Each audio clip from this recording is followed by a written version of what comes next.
My first questions, Goats, are for you and relate to hybrid working models. We were talking a little bit before about how you're managing that. But can you just share with the audience the current approach to the of your organization to employees working in the office, working at home? We started to go home, working from the home office in March 2019. Yeah, it's 2 years back. 2020, sorry. And struggled and were wondering whether it works, and it worked exceptionally well, I have to say, because people maintained the discipline, people continued to collaborate.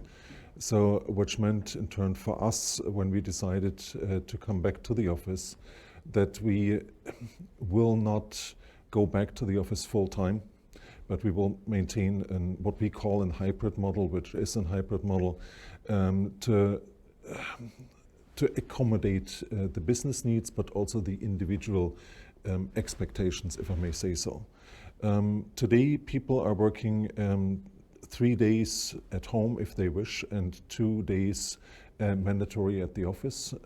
One of those days is mandatory for all, so we are coming into the office on a Monday, and the whole team will be there. And the other day is, in the choice of the employee or the direct supervisor.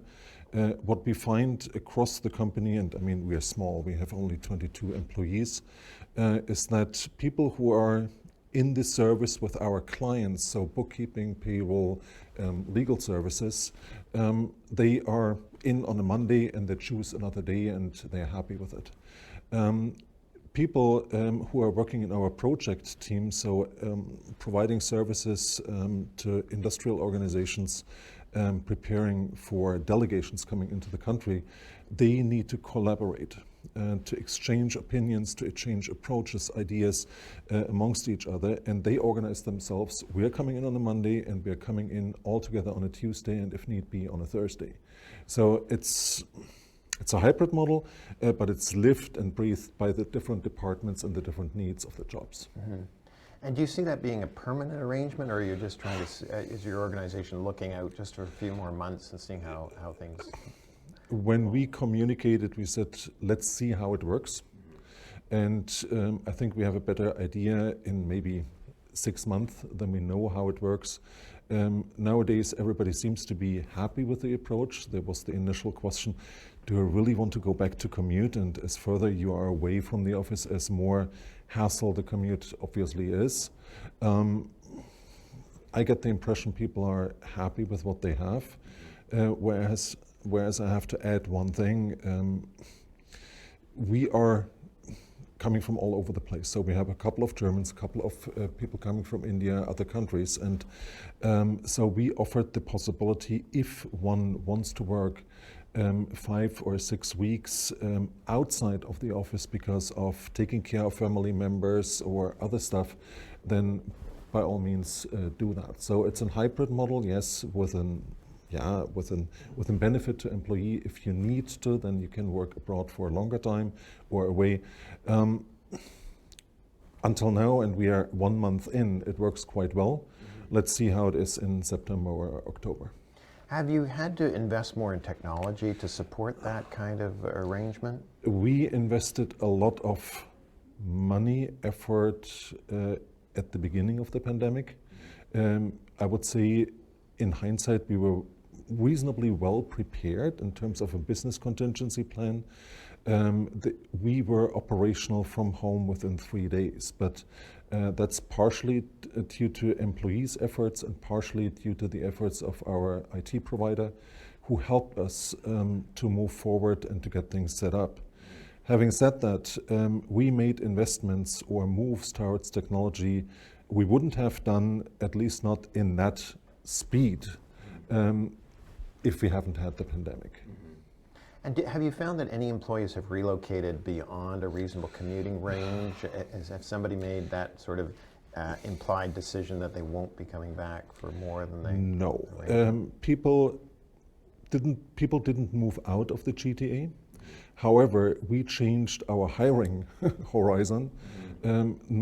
Before, we focused very much on the Toronto area, and you know what, guys, you need to be in a reasonable commuting distance. So let's say Whitby and Newmarket and maybe Oakville. Now we have one employee who is in Montreal, and it works just fine. We wouldn't have considered that without the technology, without the experience we made. Good. Thank you, Coates. You're welcome. And now, just turning to you, David, we can talk about employee recruitment. What do you think is the main reason for employee turnover in the last year or so? I think that as we've gone through the pandemic at different times, there's been different things, and different industries have been affected differently, right? So people that worked in industries that were negatively affected by shutdowns, right? After it happens once, twice, 3 times, you know, restaurant workers, retail workers start to re-examine their role, right? And start to think, okay, this isn't sustainable. I need to look at something else for myself.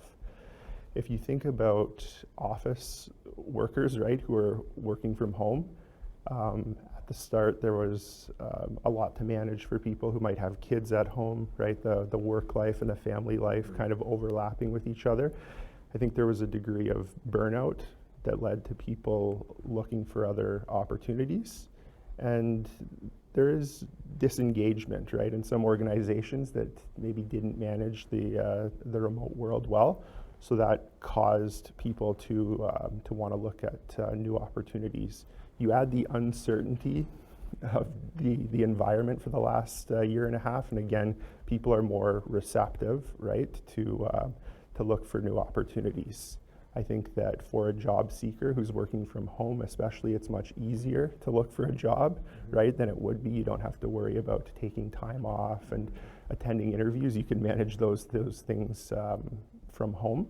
So you put them all together, right, and it creates an environment where people are open to new roles. And then there's been a lot of talk about salary increases and things that you see on the news, right? So that increases the curiosity of people, and it just makes them more willing to, you know, take a call to see what's out there. Mm-hmm. And what do you see as the greatest challenge in hiring people appropriately for an organization? Is it? I think right now the biggest challenge that maybe organizations create for themselves is they're not aware what their competitors, what other organizations in their space are doing in terms of work from home policies, in terms of compensation, right? If you're the only organization that's in your kind of field that's wanting people to come in 3 days, 5 days a week, you're putting yourself at a big disadvantage, right? If you're not paying attention to the compensation trends, again, you're putting yourself at a disadvantage. And those things were always important, but they're just that much more important now. I think we've also, you know, there's a lot of people that are new to the workforce who want different things from their organization than previous generations. So that is something that employers have to be mindful of. And so, how are you finding? I mean, just to give a little more specifics on that. How are you finding employers promoting recruitment? I mean, are there certain features that you see are being especially successful? Something that stands out as an example, you know, without mentioning names, but something you could share with us? Yeah, so I think one of the main things that I believe is important for organizations to do, and we've seen, you know, some of them be really successful in this area, when you're embracing a flexible work from home policy, what it does is it allows you, if you're a company based in Toronto, for example, and you're open to remote work, you're allowed to and able to look at the whole country now, right? Where before you were kind of confined to a talent pool that was a certain radius within your office. So that's huge.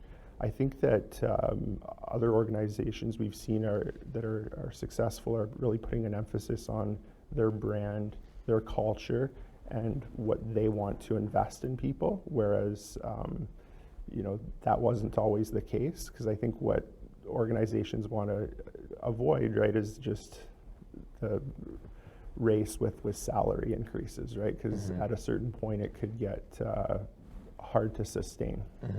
I think so.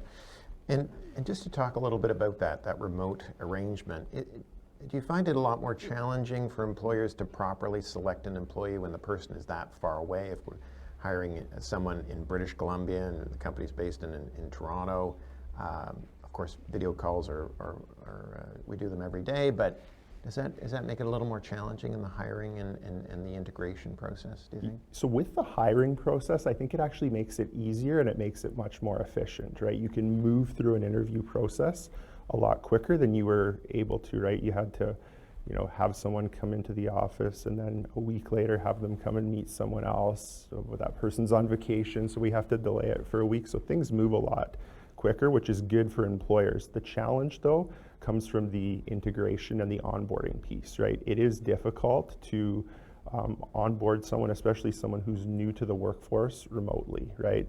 And so much of what anyone learns in their role traditionally would be just you're sitting there, you're absorbing things, you're learning from your colleagues. So that is something that organizations are definitely going to have to work on, right? Because it's a challenge and there's no way around it. That's probably the group, the new employees that are impacted the most in a negative way by a remote working environment. And thinking again about the remote working arrangement, a lot of motivated employees want to develop and grow and be trained. How does that unfold in the remote arrangement? I imagine it's just as challenging as onboarding is. Yeah, that's for the employee. Something that's difficult now is like, how do I stand out, right? So, because no one really knows what you're doing, right? During the game. Right? Yeah, exactly. Yeah, turn your camera on, stand out.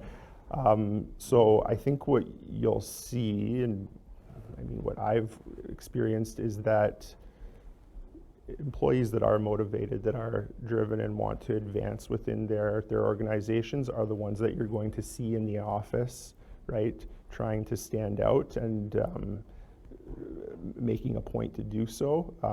But for employers, right, that's where they need to really engage their people in a different kind of way, right? And make a point to have those career development discussions, right? That might just come naturally when you're just sitting with people all the time, right? Mm-hmm. So what happens is, because of this this environment, right? If the employer's not doing it with their employees, then the employees are going to be hearing about different opportunities and considering them in a way that they didn't used to, right? When they might have been, oh, this job, I'm tied to it because it's a good commute, right? Or something to that effect. Okay, thank you, David. And now turning to Alex, a few questions for you on the legal front of things. Alex, as these hybrid models develop, what kinds of policies do you think employers should consider on the legal front? Right, well, I'll tackle the obvious one first, and that's the remote work policy. And having a well-drafted policy in place from the get-go, I think, can save employers a lot of headaches. And I'll start off with just a couple points. One is, I do think a policy is the most effective way to address this policy. I mean, the only other alternative is really an employee-by-employee case. But so a policy is a quick and effective way to communicate that to the organization. And secondly, I think we're in a weird period or stage of the pandemic right now, if we still have a pandemic, which is where the farther we get ourselves away from these lockdowns and the restrictions, the more the working from home arrangement might start to look like a term of your employment. So I just want to add a caveat from the outset that if you're thinking of having a policy in place, maybe now's the time, because there's no telling what it looks like in 3-4 months, and when does that become just the way we do things around here. So I think that's an important point. And like all things in employment law, I find if you want to be controlling what this relationship is going to look like and how it's going to work, clear and very unambiguous language is key. So this begs the question of what should be in the policy, or why is the policy important? So I wanted to raise just a couple of points in that regard. The first is tax considerations. I'm not a tax expert. There's a lot smarter people. I know enough to know that this will affect tax. And where I'm going with this is, if you have employees that move out of province or move out of country or I guess an interesting one, and I'd be curious for, maybe this would be a difficult one to judge, but are working and traveling. I've known colleagues who are spending 2 months in Mexico, but they're working, and maybe they are working, but does that lead to tax implications? And all of a sudden the source deductions coming off your paycheck should have been going to source deductions to a different province. Multiply that by 20 and you have a problem. So in that same vein, we also get into governing laws and jurisdiction. I'm also talking about that employee who didn't tell you and they bought a house in just the other side of, I'll just pick on Ottawa because it straddles borders, is now living in Quebec. What does that change in the relationship? Which provincial laws govern? And that can be a nuanced question, but safe to say if the employee is living somewhere else, you're in a gray area and you're going to start thinking pretty quickly about jurisdiction and the enforceability of your current contracts. So those are tricky things. And then as Goetz and David were both speaking about, they're raising some very good points. But I think the policy really is going to have to address, well, what if we need you today? What if it's an emergency? What if an important client's coming in? And if you don't have language in that policy, I mean, I'm not sure how far you want to take the scenario of it's 2 or 3 days, nothing more, nothing less, but you always maybe want to have that ace in your hole to say, everyone's coming in today, or especially you. And then that leads to the other questions of where do they live? How far out are they living? I mean, as Goetz, you said, pure remote Montreal, that's a different expectation, but probably more so for your employees living in the immediate area. Maybe you want to dictate that the expectation is maybe they can't take 3 weeks at the family cottage and not tell you about it if you need them in that emergency. So those are all interesting considerations. And I won't go into as much depth as other policies, but a few others that might be affected. One is workplace health and safety policy. I'm not suggesting that I'm talking about the Occupational Health and Safety Act. It really is the legislation we'd be looking at here, which if we could summarize it in 2 sentences, is provide safe workplaces for your employees. And how does that apply to your home and your private residence? And the truth is it's ambiguous. It might not, but it does get you thinking because there is other legislation. If an employee is working at home and gets injured, that could be a WSIB claim. Or if they're injured, work-related or not, do they need that new office chair or desk to facilitate them, the duty to accommodate an injury at home? So where I go approach that with health and safety, maybe isn't so much a whole policy change on that, but maybe you want to add language in your employment agreements for these remote workers where they say to you, and they basically represent and warrant to put a legal spin on it, that yes, I have a safe workplace environment to work from home. I have a good chair, a good desk. I can get the job done. Yeah, those are the 2 policies that stick out. There's expense policies, and maybe where is the line drawn between my employer facilitating my home office and buying me office supplies, and where does that lend itself? So I won't go into detail. That's probably very nuanced and hasn't come up too much, but it could be an issue. But I think just clear expectations from the start might alleviate a lot of those concerns. Workplace safety, you're almost worried about someone making a sandwich in the kitchen and cutting their finger, maybe. That's it. That's exactly it. Stay away from sharp knives. Yeah. Alex, are there other key issues that you're hearing from our mid-market clients about the return to work or the hybrid arrangements? Are there other legal issues that you're seeing? Yeah, there's a couple. I'll focus on one in particular, and that's really, COVID was challenging. I'll start by saying I thought HR teams across the board that we dealt with just did a tremendous job navigating all the ins and outs of the new regulations, of the restrictions, vaccination policies. There was a lot of questions that they did fantastic.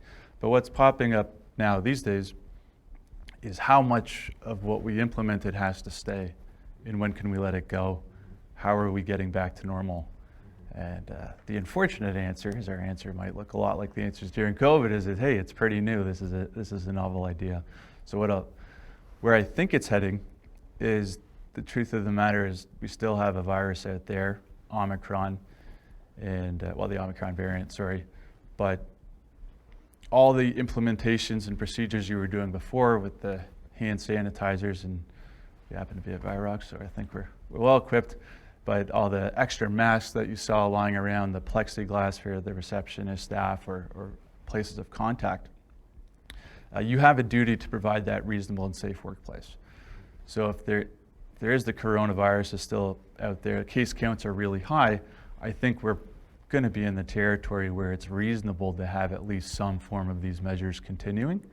It might not look like mask mandates and vaccination policies, but you're not really judged against what the government tells you to do, although that's a great indicator. But by keeping some of those protective measures in place, you're going to, I would hope, prevent employee claims that this is a wildly unsafe workplace. You don't have any of this stuff. Aren't you watching the news? I mean, it sort of seems to me like a slam dunk case for someone to raise that. So that's something that is coming up more and more in speaking with clients. And also, I'm wondering, and we touched on this in the introduction a little bit, that it came through in our mid-market report that for some older employees who are now looking to retire or transition, it's important for organizations to retain and transmit that knowledge. Are there any thoughts on that as well? Absolutely, yeah. It's a bit of succession planning, and we typically get approached that in our line of work with owners looking to sell, and the fear being that if all the knowledge is in your hands and your hands only, that one, your business isn't worth very much, and two, you can never retire because the place might fall apart. So yes, that is succession planning, for lack of a better term, is a term I think we can apply to not just business owners, but key employees throughout. So I think now, I'm thinking through this for the COVID lens. People were sick and out of work for much longer than previously. I mean, compared to your standard cold or flu-like symptoms.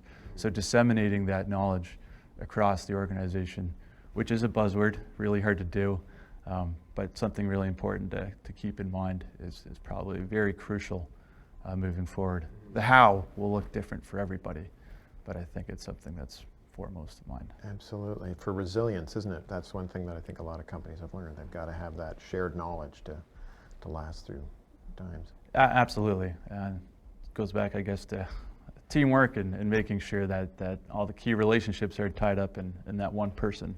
And as David, you said, talent acquisition is fierce out there, and they're not just fielding job offers in the GTA. They could look anywhere. Great. Thanks, Alex. And now turning to Martin and Amber from Virox. Again, I want to thank Virox for hosting us in this beautiful facility. I love to say that we're on location, so that's great. I've been dying to say that for years now. I can do it. Martin, if I could start with you as an owner and also the COO, how do you find that challenge between balancing the changing and evolving needs of employees and the needs of the business? Is there some tension there? Is it a challenge? How do you address that? It is a bit of a challenge because with the advent of COVID, the work from home policy, people cannot come into work. Those that can, because part of our environment is a manufacturing plant. So those employees need to be there to run the machines and maintain the machines.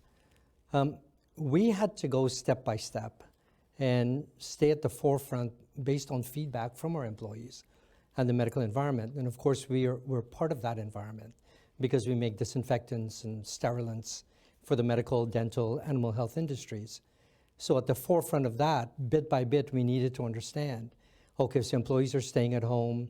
HR developed policies where government regulations, if you got sick, it's 2 weeks away from the office until you're fully recovered. All these things led to a hybrid model. And in the hybrid model that was mentioned, we started looking at employees in different departments being treated differently because some had to be there, and then some can work from home, some can be at home. And then it moved to, well, maybe you need to be in the office 2 days a week instead of 5. And then it turned out to be now we're in a position where we've gone to a compressed 4-day work week. So employees get a bit of a longer weekend, but they're still working the same hours during the week. And with a compressed 4-day work week, those can work from home are working from home. If they need to come in, we do what's called hoteling, We've got office spaces set up. They can come into the office, they can meet, they can use the boardroom, have a group meeting if necessary. But if they don't, all of this is done through Teams, through technology. Through technology, they all get together, and now we're finding where, I'm a big fan of impromptu hallway meetings, passing someone in the hall and go, hey, how's this going? How's that going? And spontaneous meetings. I'm running into someone's office because what you could get done in a 10-minute discussion instead of triggering multiple email exchanges, with question after question. But much to my surprise, and I'm really happy about this, is that with this model now, with technology, we're now becoming used to it and understanding how to use it and how to make it work. That nuance is going away, and it's now becoming, I'd like to say, the new normal. When you say what was normal and what it's going to be, there's a new normal that's happening. And so that's becoming the new normal. So with the aid of technology, doing what you can do, we have people that live an hour away from where we're located, where the office is located, and they're happy because the driving, especially with gas prices today, the price of gas, all those additional expenses, they go away. They can arrange their life. We can set up meetings during work hours.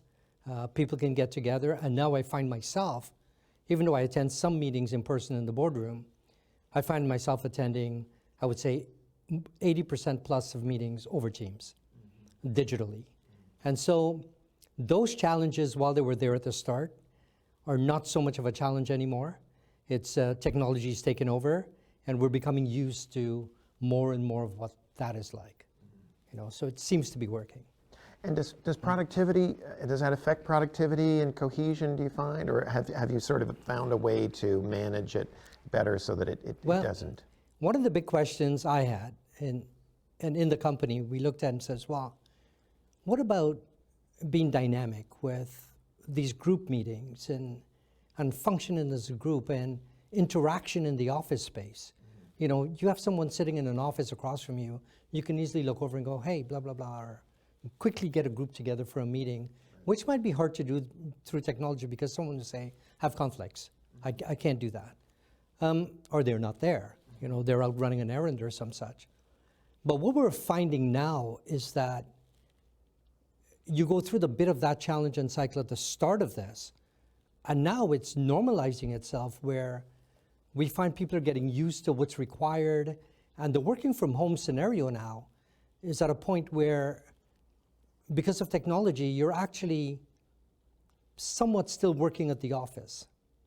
So that dynamic is still there. And so now we're beginning to understand that productivity not only has maintained itself, but also it's becoming somewhat enhanced. Because people have more time to do things, to get things done. No one is running around the office. It's not like the office door is open. I have an open door policy. And it's a turnstile. People are in and out all the time. But you're working from home. Everything is structured. You're set up for all your digital calls, your meetings. And if you want to interact with someone, personally, I don't think I've been disappointed once where I've pressed the button on Teams to call someone and I get an immediate response. They're always available. And so that works really well for me. Yeah, that certainly does. Yeah. Great.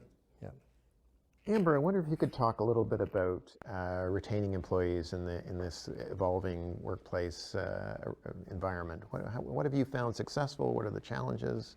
We've been very fortunate during COVID-19, and I know everyone's been talking about the Great Resignation, but I think because we've been open the entire time and our work is so impactful and important in society, our team members really got closer in a sense, right? Because the purpose is there and they have that connection, right, with the cause and improving the world and hopefully seeing the end of COVID someday. So for us, it's been really, harnessing our memories that we've built together and, talking about it, being open with each other, looking forward to, getting back to normal, planning, how we're going to celebrate it when we're able to do it.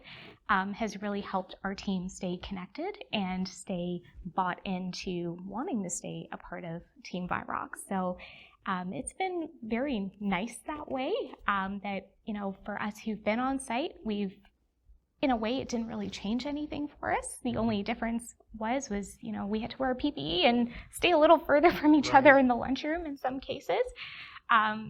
But we were able to continue on with our routine, and even our colleagues who came in for meetings as needed, we were still able to kind of keep our relationships alive, and we had so much going on, and we're constantly looking forward to, okay, what's going to come down next with COVID, and how are we going to manage it, and what new projects will this, unveil for us. So it was a very pleasant time for us in a way, because we were so busy that we didn't have the time to really digest all of the negative sides of COVID as well. Well, that's great. It must be also helpful for morale to know that Virox, being a disinfectant company, is part of the solution, which is, And how about recruitment? How has that gone? How are you finding, has that changed, evolved as these different expectations arise among employees? Recruitment has become a little bit of a struggle during the pandemic, just because of so much uncertainty out there, right? At the beginning of the pandemic, it wasn't too bad because people knew about Virox, we were open, there was that security that people were really craving, so it wasn't affecting us too much. But as the pandemic started dragging on and people really started reevaluating, okay, do I want to work on site if needed? How's that going to impact things? We did experience some slowdowns as well, but we've been very good at evaluating our needs and being agile. And because we had to plan for, what if somebody on our team gets sick?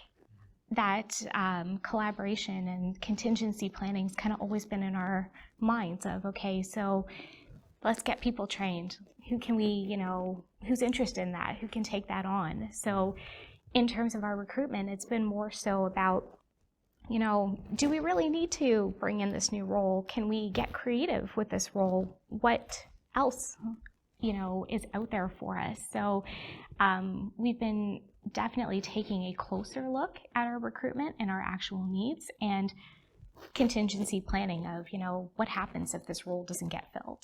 What's the next step from there? So that's been a different layer to the onion than what we're used to, because in the past it would just be, okay, we'll post it, we'll work with our recruitment partners as needed, we'll get it filled. But at the same time, internally, it's, does that process need to still be that way? What else can we be doing to get the work done so that way we can achieve our goals? And that's a positive business challenge, isn't it, to try and reimagine the role as opposed to just filling it and thinking how else it can be done.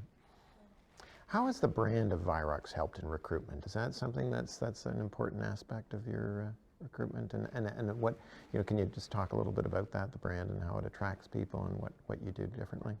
Well, our brand is very sustainable. Our products are very environmentally friendly, and that is something that's always top of mind for people, especially with everything that's going on in the world with global warming and all of that. So our website has a lot of that information about our technology and how it is good for the environment and people as well.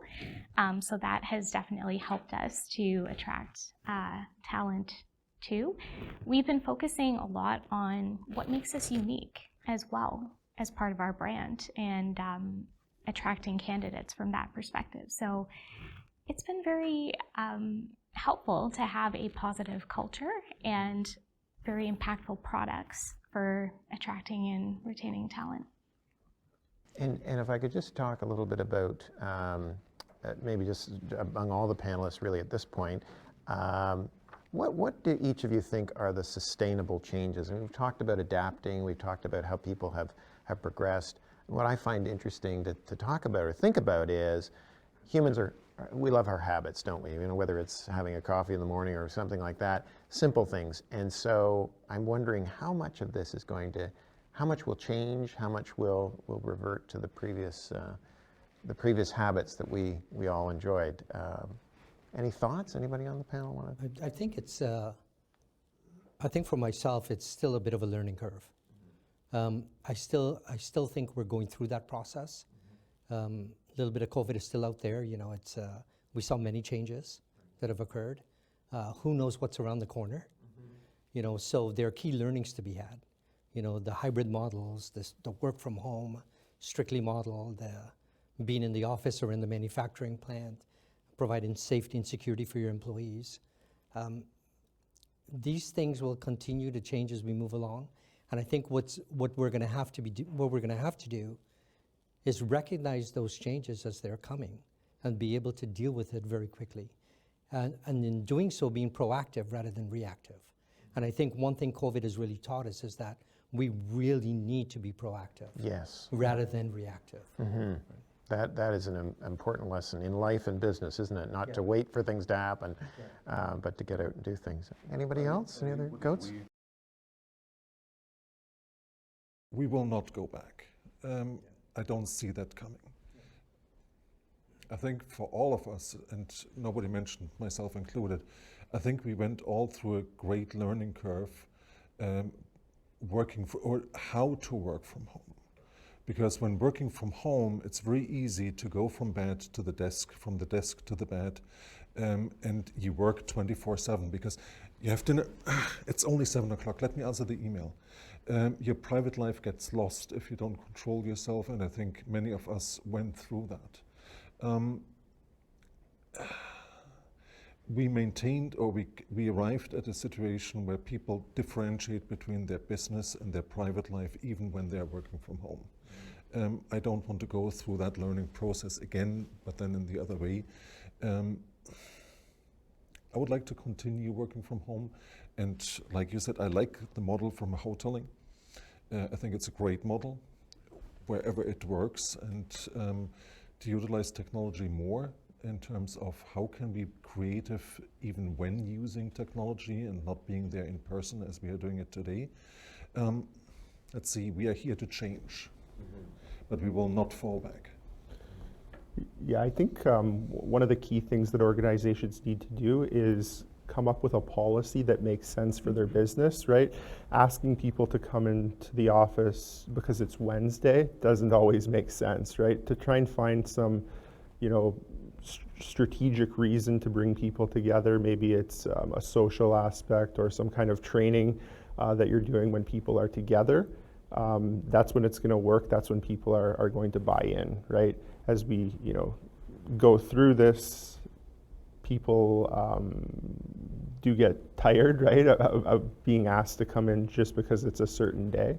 And then the other thing that is a challenge for organizations is so many people have been hired and moved jobs during the start of the pandemic. So all they know with their organization is working from home, right? So you have someone that's been an organization for 1.5 years, and they've never been in the office. Now to start asking them to come in multiple times a week is tough because that's not how they know the role, right? So the key is bringing people together for a strategic purpose that makes sense for your business, not just because. Right. And another good question from the audience about the challenges of working at home, the isolation that sometimes people feel. I mean, it's probably an introvert's paradise, but for those that want to interact by, as you say, Martin, the spontaneous meeting in the hallway, what about that side of it? Amber, do you have thoughts on sort of, because there is a mental health component to that, isn't there? We talked about it in a previous seminar, but that isolation can sometimes be discouraging, and David, you touched on that too. How we've been managing it is making more active efforts to connect with our team members, especially team members who maybe we haven't seen in a while or had as many interactions with even pre-COVID. So making a conscious effort to get in touch with them. Something from an HR point of view that we've been doing is for our staff who've been hired during COVID, who've been working largely remotely, I've been trying to schedule regular check-ins with them on a monthly basis to celebrate, hey, another month complete, tell me about your onboarding, to really connect with them, help them stay bought into the culture and know that there's always an open door or an open Teams chat that they can give me a call at any time to build those relationships. And I know that's been a huge priority for our leadership team as well, trying to stay connected, sending those impromptu, hey, how's it going messages. We've been leveraging our intranet as well, doing fun contests to try to open the floor for conversation to foster some of that water cooler, but in a fun way. So that way, maybe, someone who you don't see even in the office, you learn something interesting about them and you're able to develop those friendships as well. So that's been huge for us, recognizing that isolation is a very real thing. Does anybody else have thoughts on that, the isolation of working remotely? Totally agree with what you're saying.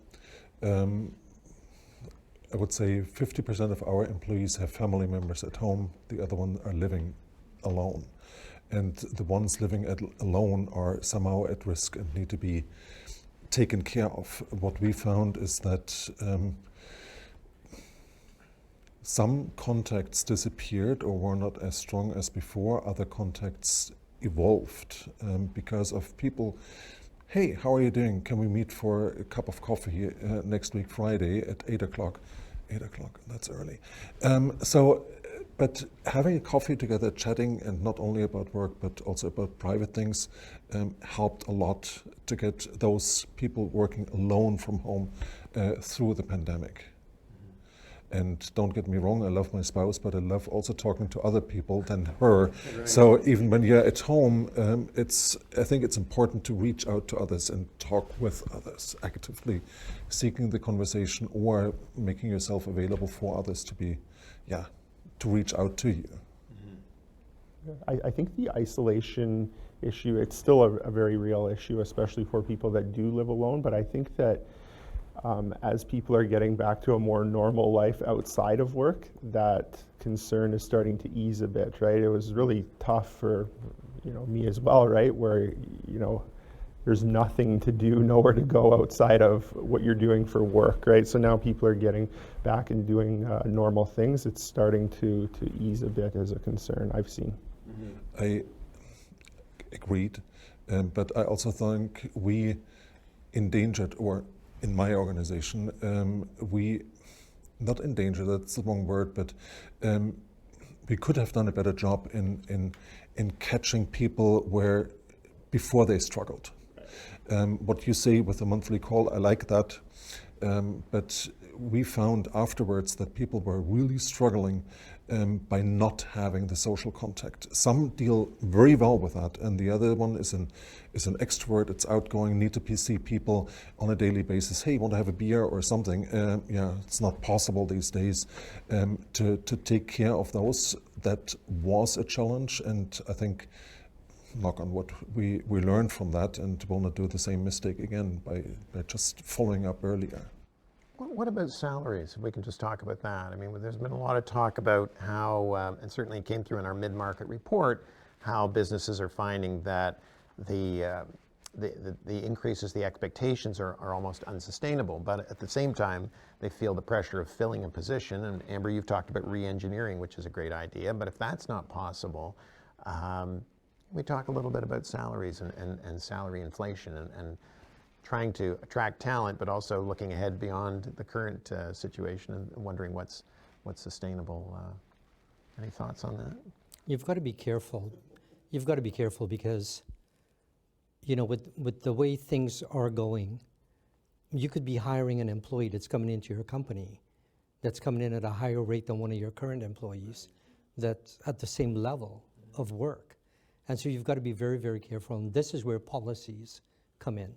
And we were having a brief conversation earlier where as long as you know what the bandwidth is that you're operating within for salaries, and people are aware of that, and you say, here is what this position is paying. If they're not happy with what the position is paying, then you're not interested in the job. Mm-hmm. And so we have Amber and her people have carved out really good policies on that.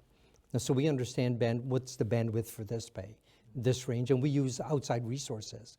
And we're constantly updating the use of those resources to understand what's happening in the marketplace with like companies, and it starts focusing on the area that you're in, what's the geographical area, and what does this pay, what does that pay? And we start applying that so you don't have this effect of someone coming into the company, and I've seen it happen in other places, coming into the company that's now earning more money than someone that's already there that has tenure with you. You know, I read in the mid-market report, a payroll person went from 70 to 170 a year.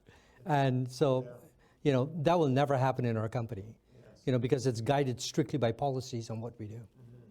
And it's destabilizing, isn't it? I mean, you might get somebody you think is wonderful, but the others who've been there longer are going to be resentful, you know, and there's a kind of, I think that for organizations, if they haven't done it yet, they need to re-examine their salaries internally, because when you start losing people, it's going to cost a lot more in this market to replace those people, not only in productivity loss, but the actual salary amount that you're going to have to offer people. So look at your people, see where they're at, see the value they bring, compare it to the market, and make some decisions that, will have a short-term hit, but over the long term, it's going to keep good people with your organization.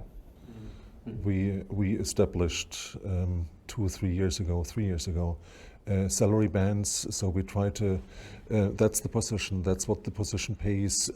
We are similar to you, reviewing it on an annual basis with outside sources. We have a benchmark, okay, this position pays according to the various reports in this and that range, to prevent that we are hiring a person and the person doesn't fit in. From a salary perspective, nothing worse than what you described, having a person with a seniority of 10 years making less than a person you just got from the street. So that's a disadvantage of the early birth. I don't know, but you cannot afford that.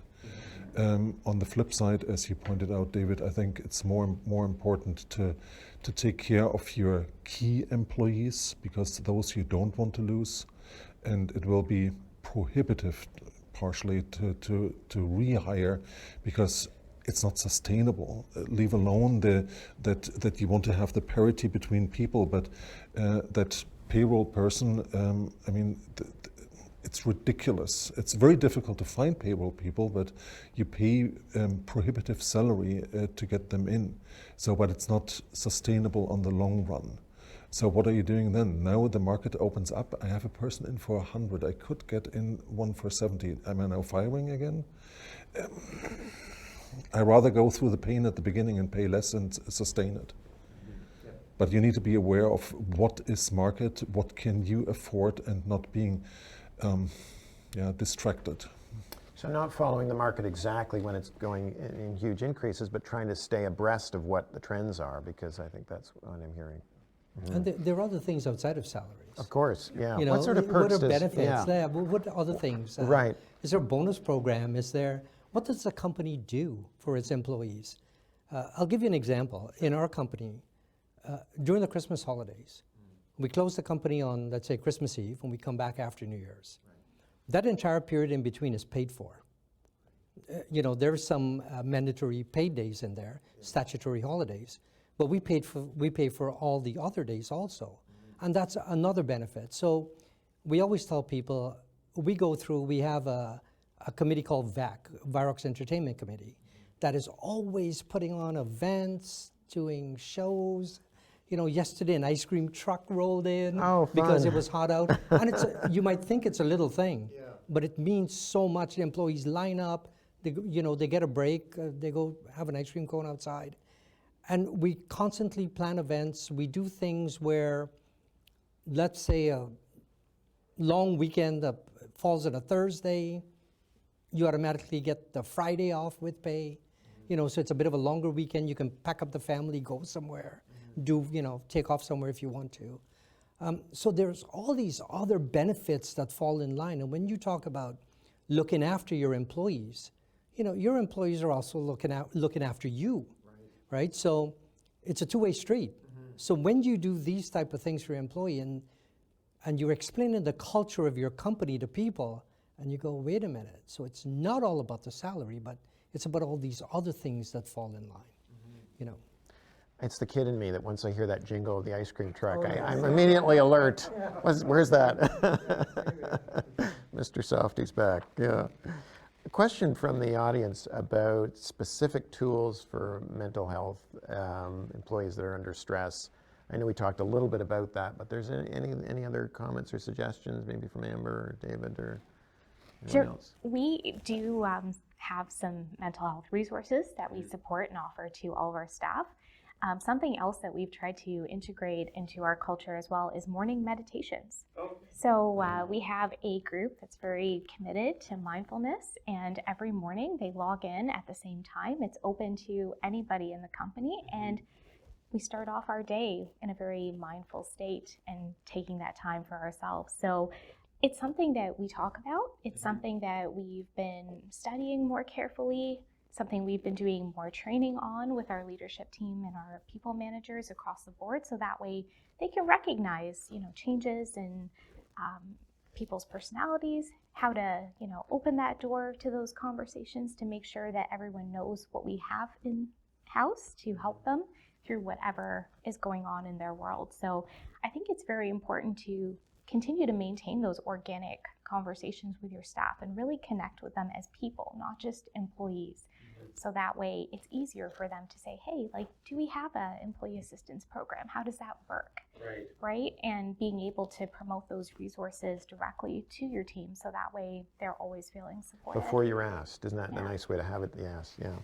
And Alex, can you just talk a little bit, just generally, I know it's a big topic, but just mental health, if employers have concerns or employee comes to an employer with concerns about mental health, just some things to watch for on a high level. What Sure, would suggestions be? Moving away from the kind words. Well, no, but I mean, if somebody comes to an employer and says, look, I'm really stressed, I've got mental health issues, what are some factors to think about? Oh yeah, no, I'm just laughing because I'm going to lead with, yes, that's a disability under the Ontario Human Rights Code, and be careful. But no, it's come up a lot during COVID, and yes, it is. It's something to take seriously, not just because it's obviously the right thing to do, and we're all about talent retention in this topic, and one of the key ways is looking after your employees. But yes, once those words are communicated to you, you as an employer do have a responsibility to not necessarily bury your head in the sand. Now you don't prod to the level that you're getting a diagnosis, but you need to know enough to know how to support that individual in the workplace.